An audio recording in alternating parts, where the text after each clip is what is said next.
Can Kyle Walker still do it in the Premier League next season? That's the big question, and I'm going to answer it in about 5 minutes' time. But in the meantime, I wish to part that question and attach the answer of yes, I still think he's got something to offer. Now, that may not reflect my opinion of Kyle Walker, but the reason I'm attaching it to it is because I want to discuss this transfer with that assumption that he's still got what it takes at this level. Because if he does, this is a good deal for Manchester City. This is an excellent deal for Burnley. And I think it's a fantastic deal for Kyle Walker himself. 3 different perspectives to look at when discussing this transfer. But earlier today, Burnley did confirm the signing of Kyle Walker on a 2-year contract. No transfer fee attached. However, a potential $5 million of clauses up for grabs for Manchester City. So they've got no guarantee of getting a transfer fee for Kyle Walker at all. It hinges on the success of Kyle Walker, so appearances and so on, but also on Burnley avoiding relegation. If all goes well, Kyle Walker does fantastic for 2 years, he's in the team, stays in the team, Burnley stay up, Manchester City get $5 million. However, if the transfer doesn't work out, Kyle Walker finds himself out of the team, Burnley get relegated, Man City possibly may end up with no transfer fee at all.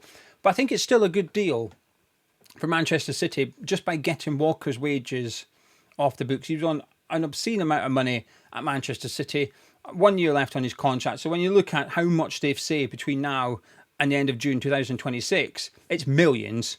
So they may not receive millions from Burnley, but they've saved themselves millions in the meantime for a player who they no longer needed, that they had to get rid of this summer. And because of that loan move to Italy, which was to hopefully help him off the pitch, but also get him back to his best on the pitch, that's not worked out. That ended up being a bad move to AC Milan. So ideal for Man City would have been, it was a success, and there was a lot of clubs interested in him this summer. It wasn't. Hardly anyone wanted him this summer. So I think they almost had to take what they could for Kyle Walker, and this is what they've done. But I do like to think there's maybe an element of respect here from Man City to Burnley, or Man City to Kyle Walker rather, which is, we're not going to stand in the way of this. We're not going to make this a difficult transfer. We're not going to negotiate too hard with Burnley. So you get what could be an ideal move as a thank you for your service to what you've done at City. Because he leaves. I'm not a City fan, but if City fans consider him a legend, I would understand why. He's been there for quite some time now. He's been incredible for them. Absolutely fantastic. One of the better fullbacks I've ever seen in the Premier League. Superb. But he's not the same player anymore, is he? But that's the Man City side of it. The Burnley side of it, I think this is a really good deal for them. There will be a big financial outlay for his wages, 2-year contract. I doubt he's turning up and playing for free, but he won't be on anywhere near what he was on at Man City. But I doubt he's financially motivated, Kyle Walker. I think he's motivated by 2, possibly 3 different things here. Off the pitch, getting back to his best on the pitch, and then the World Cup. Because at the minute, he's in Thomas Tuchel's England squad. In the latest squad, Kyle Walker was in there. It's his shirt. It's his place to lose for the World Cup next summer. I would imagine he's gone to Burnley, looking at it, thinking, I can fix my life off the pitch by being at Burnley, and I can stay in the England squad, and I can go to the World Cup next year under Thomas Tuchel. Burnley offers him all those things. Because, and from Burnley's perspective, they're getting in a player with incredible experience, incredible leadership. Now, what he's done off the pitch in his personal life, you can disagree with. Oh, absolutely, I think most people would. However, when Manchester City, up until now, because of Kyle Walker, but up until this summer, the way Pep Guardiola chose his captain at Manchester City, the players chose it. The players would vote. So 20, 30 players in the Man City squad would vote as to who they wanted to be the club captain of that football club. So the likes of De Bruyne, Rodri, they voted for who they wanted to be captain, and Kyle Walker was the one they voted for. What you can't get a bigger compliment than that as a leader of that group of players. And also think about the group of players he was the captain of. These are world-class players at the top of their game internationally and club level. He was the captain of Kevin De Bruyne. He was the captain of the Ballon d'Or in Rodri. those players voted for him to be captain. I don't think you can get a better example of how good he could be as a leader in that changing room for Burnley. But also England. We can disagree with this squad Thomas Tuchel called up. Of course we can. I do. I'm not even an England fan. Even I read it and I thought, Kyle Walker, Jordan Henderson, what's he doing? But I think it's fair to suggest the reason Tuchel called them up is because of their leadership. It's not because he thinks Jordan Henderson is going to get any better and be England's best central midfielder. I think it's a fair assumption that those two in particular have been called up by Tuchel because of what they offer within the camp, that leadership group. Two ringing endorsements that you can't get better than, I don't think, in football. So Walker will bring that to Burnley. And we've seen Burnley previously in the Premier League under Vincent Kompany where Pace has brought in younger players with the idea that they'll grow in value and they'll sell them on for a profit. And that's how Burnley will remain competitive and sustainable. Now, I think the idea is admirable, and I get it, but it's also not practical or realistic. Because I think you end up with what you've seen under Vincent Kompany. You come up, you bring in a load of good young footballers who are not ready for the Premier League, get exposed at that level and get sent back to the Championship. I think Burnley have learnt their lessons. Looking at their recruitment so far, they're still bringing in younger players, but actually they've brought in one or two players that I wouldn't class as that. Tuanzebe from Ipswich and now Kyle Walker. I'm thinking they're being strongly linked to Thomas Tuchel of West Ham, Dominic Calvert-Lewin, Callum Wilson. You think maybe they've learnt the lesson thinking we need more experience here. They've still retained Ashley Barnes, I think. I'm pretty sure they have. Because they need that in there. In that group, among the young players at Burnley, you need strong characters with experience, with leadership. Kyle Walker brings that to Burnley. Footballing ability, we'll discuss that in a minute. But for Kyle Walker, not really a conversation you tend to have around transfers, but you can't ignore it.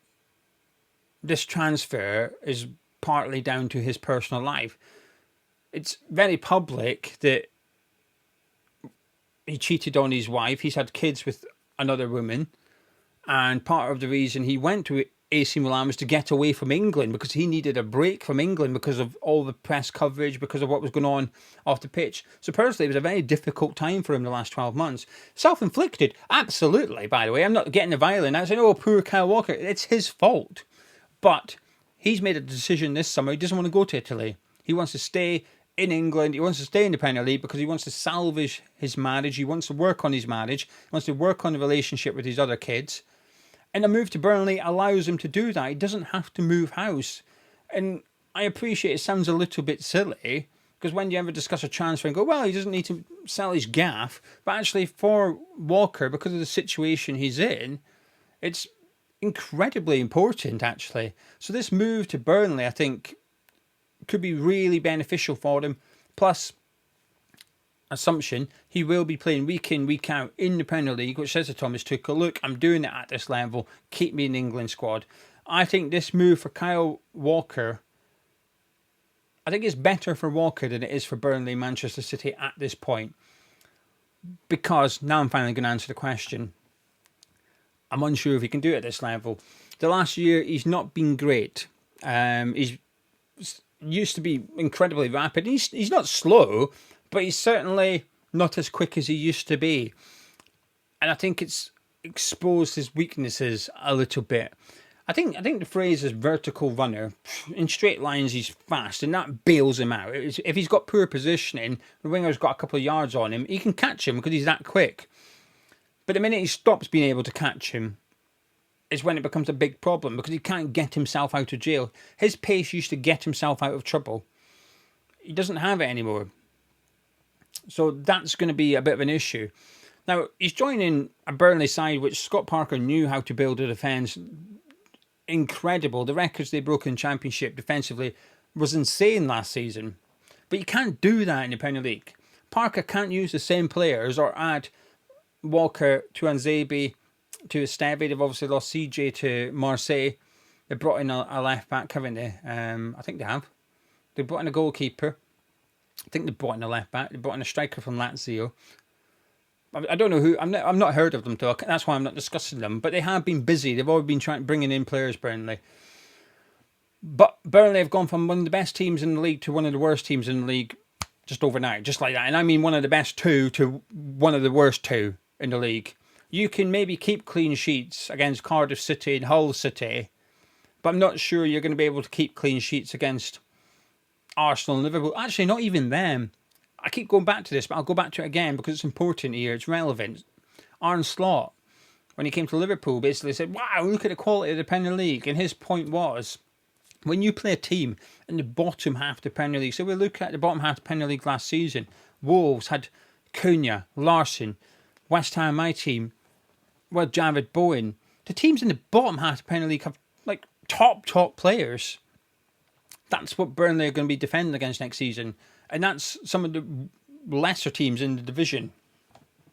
I do worry that Walker isn't up to it at Premier League level anymore. But if he is, I think this is a good transfer for him. I think Parker, I believe they played with each other for 4 years at Spurs, Parker and Walker. So Parker will know him. Scott Parker will know him really, really well. I wouldn't be surprised if he is the captain of Burnley next season. If it works, if he turns out to still have it in the tank, it'll look like a genius transfer.